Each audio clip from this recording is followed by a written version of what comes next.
Hello, everyone, and welcome to another episode of First Impression Sports Talk.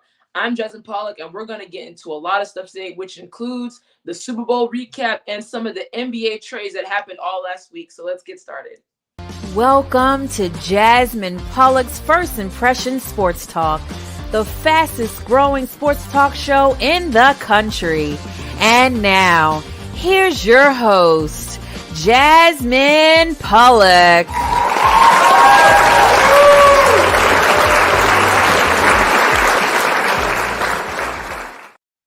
Welcome back to Jazz's First Impression Sports Talk. And to start the day off, we're going to talk about that Super Bowl that we witnessed last night. Now, that Super Bowl between the Kansas City Chiefs and the Philadelphia Eagles was one for the ages. So let's bring in Jeremiah, let's bring in Cole, let's dive into what happened in this Super Bowl, and let's see, what's going to happen in the future. So the Chiefs win. They win with the field goal with under a minute left. There was a controversial holding call against Bradbury on Juju Smith-Schuster. So we're going to get into that. So, Cole, I want to start with you. You did pick the Chiefs to win this game. You did. What was your reaction to the game, and was it what you were expecting? That was one of the best Super Bowls in a while. I was so excited for the Super Bowl. I thought it was going to be a great one, too. Mm-hmm. And I was right. Chiefs won. Philly loses. It's a good day in Pittsburgh. So let me just go and just start ripping Philadelphia and their awful fan base. I hate Philadelphia. Okay, I'm from Pittsburgh. Right. If you're from Pittsburgh and you're rooting for Philadelphia, that is kind of looked like as a sin. So, you probably shouldn't do that. But Philly, you got cheated. Oh, my God, that's such a terrible call. Well, I didn't think it was a good call. But I don't want to hear about how it's the ref's fault that you guys lost. Okay? Tough news. There are bad calls in sports. Happens in every single sport. Baseball, hockey, football, basketball. It happens every single sport. Now, the Eagles had 60 minutes to beat the Chiefs. It's a 60-minute game. But you're complaining about how one bad call lost you the game. I hate blaming games on the refs. I hate it. Because there are mistakes you made in the game that you could have done differently. Correct me if I'm wrong. But the Chiefs scored on every single offensive possession they had in the second half. They did? They did. So here's my thing to the Eagles. Stop them. Stop them once. Honestly, you can't let them score every single possession in the second half. So stop blaming the refs and making excuses. You still lost the game. Okay? I hate when people do that. Because if you do it, you just sound like you might not know sports as much. I hate blaming the refs when you lose a game. It was a bad call. I would have let it go. There was definitely some holding in there. I didn't feel like they should have threw the flag with 3 minutes left in the game. How much time did it happen with? It was under 2 minutes. Just under 2 minutes. So you know what? The refs made a bad call. There was some holding in there. I think all three of us would agree. Yeah, there was. But I didn't feel it was enough for it to be called a penalty. But you know what? The refs made the call. The Eagles still lost. And it's not the refs' fault that the Eagles lost. And Philly fans, if you're blaming the refs, maybe you should also find a way to blame your own team. Because the Chiefs did score on every single possession. They did? In the second half. So play better. On that note, so I'm going to get into my spiel. So congratulations are in order for the Kansas City Chiefs. Mahomes he has won 2 Super Bowls. He's been to 3. Travis Kelce, 2 Super Bowls. He won. This is the second time winning Super Bowl MVP, Patrick Mahomes. He won the regular season MVP. So for the first 5 years, he's having a phenomenal career so far at the age of 27. So shout out to Patrick Mahomes. Now, I was rooting for the Eagles. I am a huge fan of Jalen Hurts. Now, When I looked at the Eagles team from top to bottom, I think on paper they looked better than the Chiefs on paper.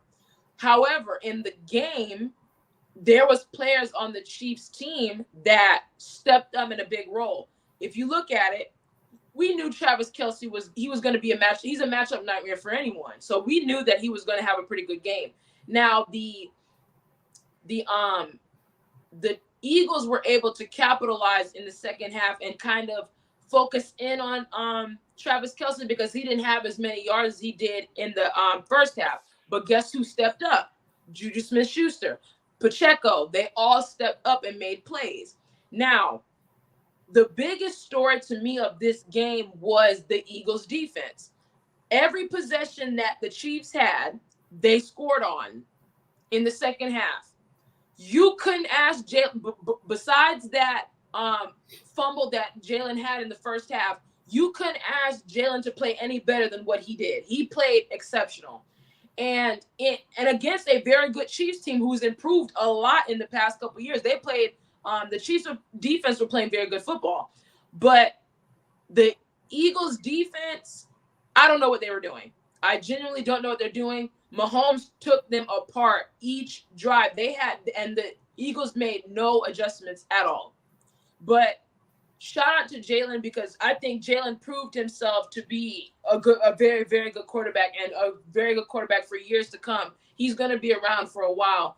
And for him to, against the pressure, first Super Bowl, this is your second year. There's questions, the adversity, what he's went through in college and different things like that. For him to step up the way he did, shout out to Jalen for sure. He came to play. That offense, the Eagles offense had a great game, but the defense didn't live up to what we thought they would live up to. But Jeremiah, for you, so let's get into Patrick Mahomes and his legacy. How much did this win mean for Patrick Mahomes' legacy? Well, for his legacy right now, I would say that it put it to a different stature right now to where now he is the standard for the ones that's playing right now. Yes. For the ones that need to get 2 championships in the place.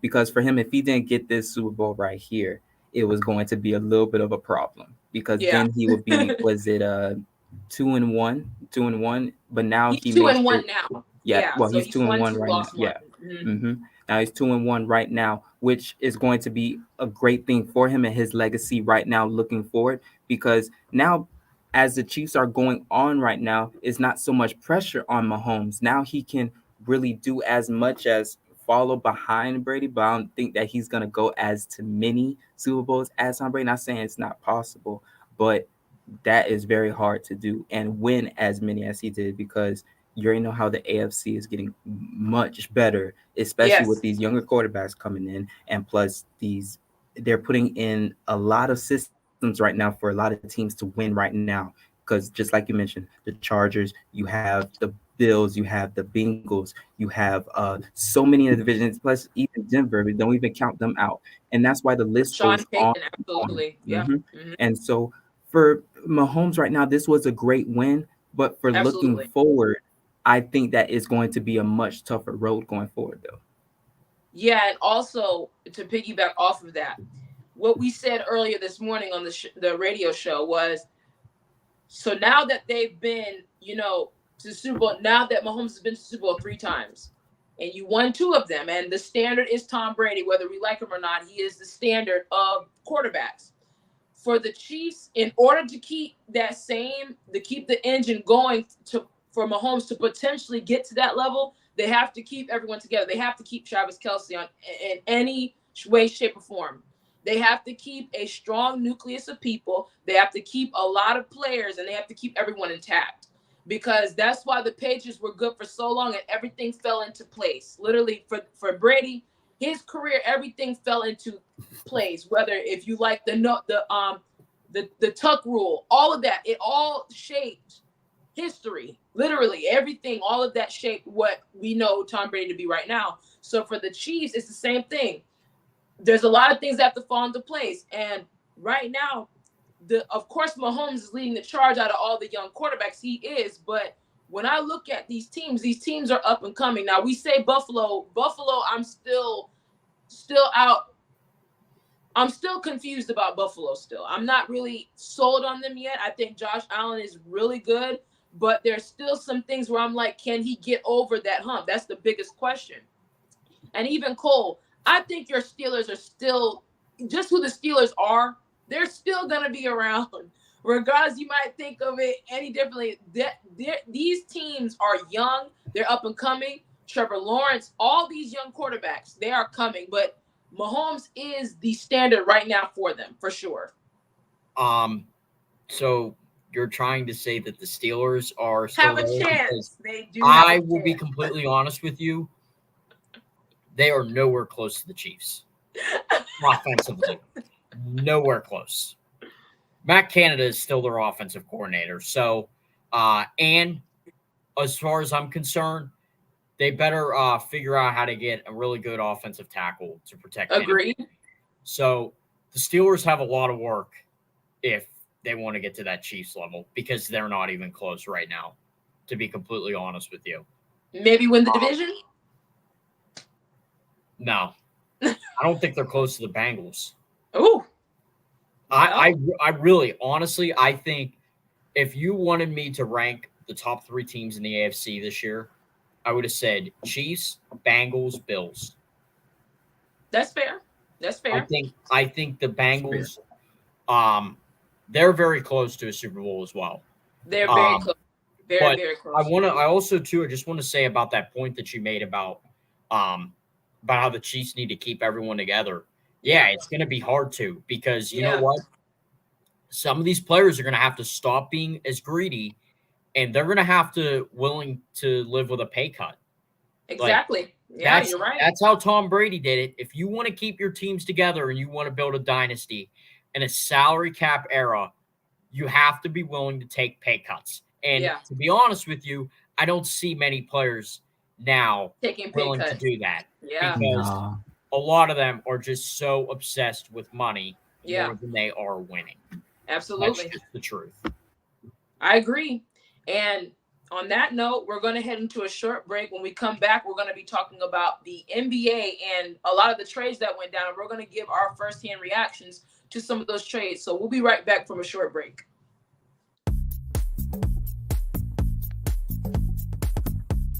Renting is everything. It's style at your doorstep. Off the runway and into your closet. It's every trend you've been dying to try and every designer you've yet to discover. It's wearing it your way every time and making it count everywhere you go. It's never worrying about what to wear because something new is always coming your way. That's why renting is everything. New styles, top designers, all for a flat monthly fee. Start your subscription at renttherunway.com.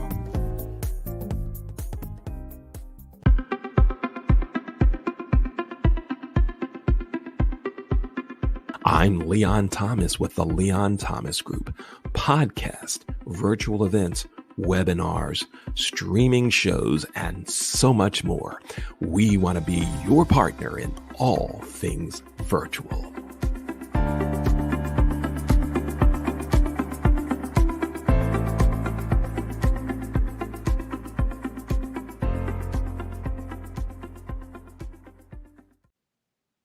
Welcome back to Jasmine's First Impression Sports Talk. I'm Jasmine Pollock, and the voice you just heard was from Leon Thomas.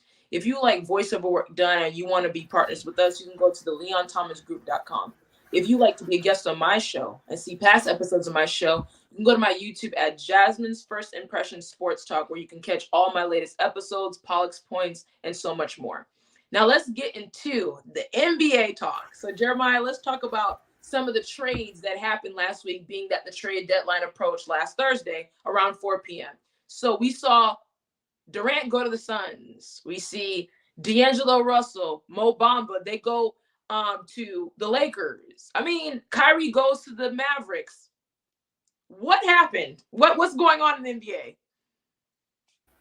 Well, for me, the best moves, especially that deadline, I would say will have to be maybe the Lakers because they went Okay. very aggressive and they got themselves some shooters, which they've been needing like throughout this whole season. I'm surprised they didn't do it during the last off season, Mm-hmm. because especially when it comes to a person like LeBron, which is like 37 years old right now or 38, like he needs to be having younger players around him, great shooters, like athletic guys around him, not just ones that are just going to be just in a way and not consistent. He needs consistency. And actually watching that Lakers game the other day, watching the highlights, I Yeah. seen Russell, D'Angelo Russell. He you can see his improvement over time since from the last time he was with the Lakers to right now. Better 3-point shooter. You have also the other one, Malik, great Malik defensive Beasley. players. Yeah, Yes. and just before you finish, Jeremiah, both of them were top 15 in 3-point shooting. Go ahead. Yes, and that's very efficient that they need for that whole franchise at itself. And of course, other teams that made certain moves. Yeah. You already know that Utah they got Westbrook out of the trade and everything, but there's John gonna Wall be. gets traded back to Houston. I'm telling you, listen, there's about to be a lot of buyouts, Yes. and it's gonna be a lot of people that's gonna be picked up in free agency. Now for Russell Westbrook and John Wall, they are two players I feel like they're gonna be very big question marks for different teams. For their Are future. Yeah, Hmm. because obviously for both of those guys, they are going to be coming off of the bench. No matter where they go to, I feel like they're going to be coming off of the bench. And whether or not they're going to buy in, it all depends on them and how much productivity they're going to bring to actually the team. Yeah. And I I do feel bad for Russ to an extent. And John Wall, he had a lot of injuries throughout his career, so there's a lot of things, and Oh yeah, he's just definitely trying not the to get same. back into the swing of things. But when we look at Russell Westbrook, Hmm. Russell Westbrook is a dynamic athlete. He is a phenomenal athlete. I think he is one of the most athletic point guards we've seen, with his explosion, with his just ability to just elevate. You know what I mean? Elevate to the rim. He's just very full of energy, a ball of energy. But throughout the years, he's never perfected his shot and never perfected the understanding the game, because he turns the ball over a lot. He's tend to lead and be in the top 10 leading in turnovers. Hey Mike, how are you doing? And when we look at Russ, it's always been the question of, can he take that next level of learning, getting more acclimated to the offense, and not being so, so explosive where you don't have to, where you can just let the offense settle down, let the offense get in its spots, and then you work your way around different things. So when I look at Russell Westbrook, I don't know what his future looks like. I genuinely don't. I know it's a bad situation, him going to Utah, because he's had issues with Utah before when it came to their fans and different things like that. So I know he's like in a very uncomfortable situation. But for John Wall, I don't know his future either, because he talked all of that mess about Houston when he went to go play with the Clippers, and now you're back over there, and we don't know who's gonna pick him up or who wants him. Now we know Danny Green, he went to the Cavaliers, and the Cavaliers are an up and coming team with Donovan Mitchell and all those young guys over there in Cleveland, so he could add that veteran piece to a lot of different teams. So it's a lot of things Yes, going on when it pertains to Russ and just the league. Now the biggest thing is Durant to the Suns. And here Jamie says losing teams giving up talent to get Wembayama in the upcoming draft. Yes, Wembayama is another player that we're keeping our eyes on. He is a over 7 foot monster who can score, who can dribble, and he's French and he's very young. So he's one of the top prospects, the top prospect coming out very soon. So who knows who's gonna get him and where he's gonna go, but that's gonna be something to watch. But Jeremiah, let's talk about Durant going to the Suns. Hmm. to me, when it comes to the Durant going to the Suns talk, I know a lot of people are just saying, championship. Now that could be a way, but still at the same time, you have to keep an account for all these injuries that they do have. Yep. First of all, Durant is getting much older, and the injuries that he is facing right now, especially when it comes to his after that Achilles injury, it hasn't really been the same either. After those seasons that he had that injury, he has always been out for a couple of weeks, some months, and those things have costed his teams when it comes to seeding and a lot of different scenes. For Chris Paul, he is not the same as how LeBron is when it comes to his body and at the age that he is. You can Agreed. see that the age is catching up to him. He can't stay out there for too long a period of time, and you can see stiffness inside of his body. And for Yeah. Devin Booker, because although all three of these guys are very elite, and when they're on the court healthy, they can Yes. be a threat. But at the same time, you got to account for injuries. Booker, as young as he is dealing with hamstring injuries, and those are ones that you can't Obtain even nagging predict hamstring injuries. Absolutely. exactly. And not to mention a lot of big things, especially with the ones that they traded from their bench. Those were big assets that were best defensively, and I feel like they're going to miss them Gave down the good road. and gave good minutes also because Mhm. even when they went to the championship to face the Bucks, that young core helped them get there. When you trade Mikal Bridges and was it Cameron Johnson? They traded, so you have guys like that who I feel you got to keep. But this might be Chris Paul's time. You know, we were always wondering when is Chris Paul going to get that first ring. When you bring Durant here, I mean, that could be. What do you think about that? Well, bringing Durant there, I mean, of course, you're going to have a lot of scoring, but are you Yeah, going to be another? I would just say, let's just think of that's just Golden State without Draymond Green or certain important figures that is for your defense not being right, there. Now, you can outscore a lot of teams, but those other teams are still going to be there with you scoring as much as you are. right, Because at the end of the day, it's all defense wins championship. No matter how it absolutely. is right now, especially when it comes to referee and everything else, defense wins championships at the end of the day. And for all three of those guys, they're not the best defensive players. They're best offensively, but They are very defensively, offensively those gifted. are going to be the questions going forward and how they are going to play with each other after this All-Star weekend. I agree, and it's all barring health. It all has to do with Devin Booker, Durant, and Chris Paul's health. Now let's get into another story when it comes to the Suns. Is Monty Williams is a phenomenal coach. I think he's done a very good job so Right. far with this Suns team for sure. So I think he's able to, keep the peace and keep everyone in check and different things like that. But DeAndre Ayton, I have my doubts about him because I got a first sample size with him when he played against Giannis in the championship, and he came up very small. Not saying he can't, but him and Monty Williams have not been on the same page. They're not on the same page. So, do you think that could be an issue for the Suns going forward? Oh yeah, because when it comes to the Suns itself, I mean, I know they got to the finals, they didn't win, and of course they got bounced out in the second round of this last season, going into against Luca. I Yeah, think when it comes to those situations, I'm just hoping that ego doesn't ruin that team, especially for Aiden's sake, because I know he has his money, but still at the same time, I know how that can be reckoning, especially with a coaches and players relationship, going back and forth and butting those heads. I mean, because you really need a certain leader on that team. And Chris Paul himself, I know he's gonna try and do as much as he can, but when it comes to these games that's going further, especially in the playoffs, I just feel like chemistry is in best when it comes to all of them. That they need to all, I would say,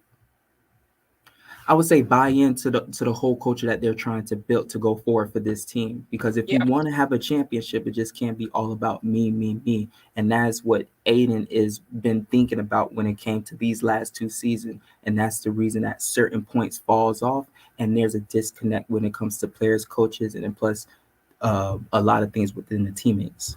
yeah. And here's another comment that Jamie said. He didn't show up last year versus small Golden State team, which is true. And for Aiden, he is a physical specimen. Like he's not too big, he's not too bulky, and he's thin and he can move.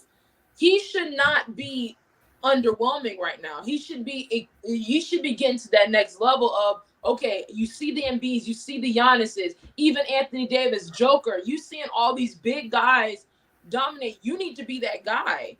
And it seems like he shies away from that moment. It's just I don't understand. I don't understand. But having Durant gives them an edge because of what Durant means and his offensive skill set. But for me, I'm not a Kevin Durant fan. After he went to Golden State, that really irritated me. But it's just we have to accept what Durant is. We have to accept that Durant is not the player that carries. He's not going to carry a team. He wants to ball, meaning when he means that he wants to ball, that means he wants to, okay, I got guys around me that can ball. We all just gonna ball, which is why Westbrook is without a championship for sure. But when we look at Durant, Durant is a heck of a scorer. I'm going to give the man his props. But when I look at how things have transpired post Golden State, his legacy is in shambles essentially, because you went to Brooklyn, you had Kyrie, you had James Harden, you had guys that you could have won with 100%, but it didn't fall through, and it has a lot to do with egos and different people having their own mindset. Now you go over here with the Suns. Chris Paul, I think he's on his last legs right now, and it's do or die essentially for him. It's a do or die situation for Chris Paul. Devin Booker is still young. He's still up and coming. He still, can do things, but it's all about the health. It's all about the health. Stay healthy. And if they can't, I don't see them being a threat in the West if they can't stay healthy. Now, if they are healthy, they're obviously going to be a threat because of what they, how they play basketball. But if they're not healthy, I don't see the Suns. I don't see them either. Like if they're not healthy and if chemistry is just not there, because one thing that you do need is, of course, chemistry on your team.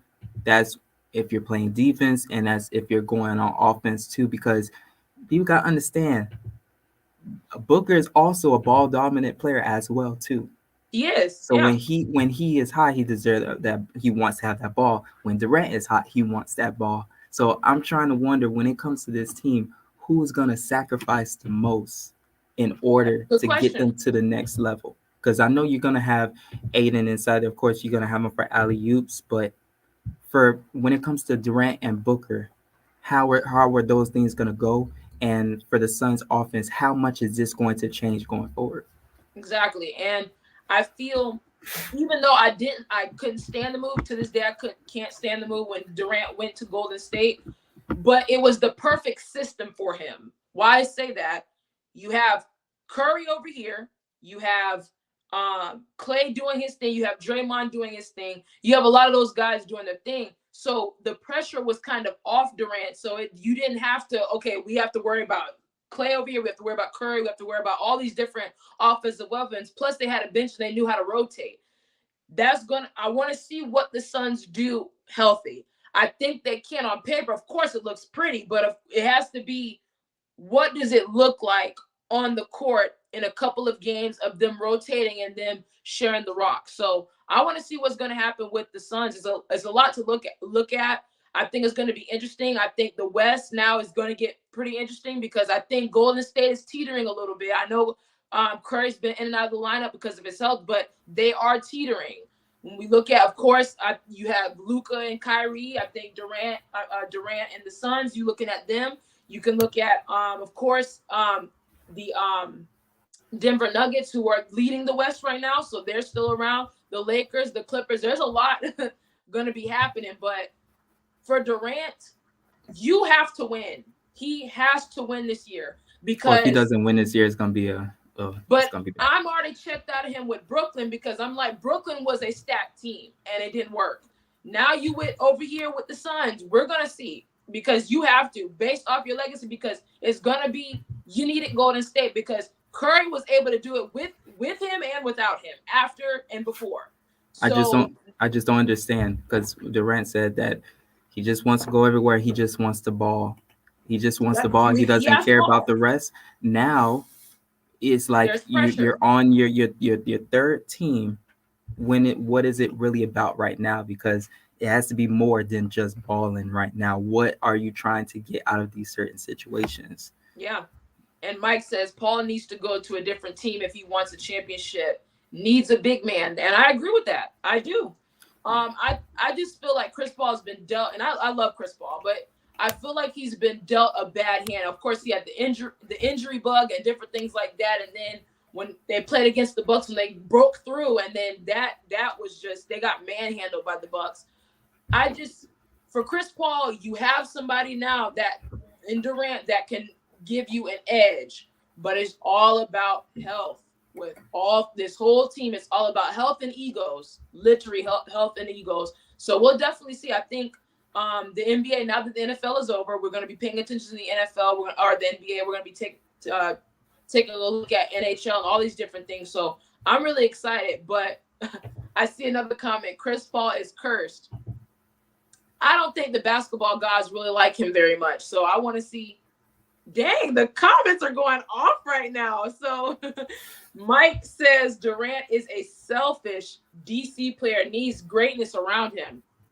That's what he is. That's what he wants to do. I mean, I can agree to that. We have to accept what he is. We have to accept what he is. So that wraps up First Impression Sports Talk. Thank you, everyone in the comments. Thank you, Jeremiah. Thank you, Cole. Thank you, Remy and Orrin, for doing the production. You guys did a phenomenal job.